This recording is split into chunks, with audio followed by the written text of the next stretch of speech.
రంజాన్ సందర్భంగా సూర్యాపేటలో ఇఫ్తార్ విందు ఏర్పాటు చేసిన రాష్ట్ర ప్రభుత్వాన్ని ఈ కార్యక్రమానికి విచ్చేసిన మన ఎమ్మెల్యే గారు జగదీశ్వరెడ్డి గారు, సర్వతురెడ్డి గారు, రామారావు గారు, ఇతర పెద్దలందరికీ కూడా, ముస్లిం సోదరులందరికీ కూడా హృదయపూర్వక రంజాన్ శుభాకాంక్షలు తెలియపరుస్తూ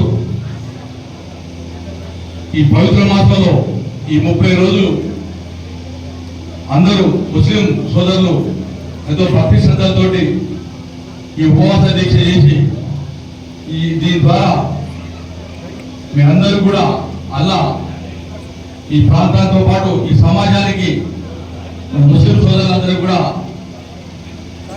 ఆశీర్వదించాలని కోరుకుంటూ మరొకసారి శుభాకాంక్షలు తెలియజేసుకుంటున్నాను.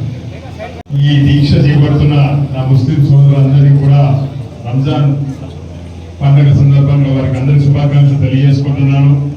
ఇది చాలా పవిత్రమైన మాసం ఇస్లాం మతంలో. ఎందుకంటే ఇది మన క్రమశిక్షణకు, మన ఓర్పుకి, అదేవిధంగా మన సంఘంలో ఉన్న బీదవాళ్ళు ఎవరైతే ఉన్నారో వారందరికీ కూడా మనం దాన ధర్మాలు చేయాలని చెప్పి మన ఖురాన్లో రాసిన విధంగా ఈ మొత్తం ఈ నెలంతా కూడా 30 రోజులు కఠినమైన దీక్ష చేస్తూ చాలా ఓర్పుతోటి ఈరోజు ఇంత మంచి పవిత్రమైన మాసంలో మీరందరూ జరుపుకుంటుంటే మీతో పాటు ఈరోజు ప్రభుత్వం ఇఫ్తార్ విందులో మీతో పాటు పాల్పంచుకోవడం నాకు చాలా సంతోషంగా ఉన్నది. మరోసారి అందరికి కూడా రంజాన్ పర్వదిన శుభాకాంక్షలు తెలియజేసుకుంటూ సెలవు తీసుకుంటున్నాను. Thank you.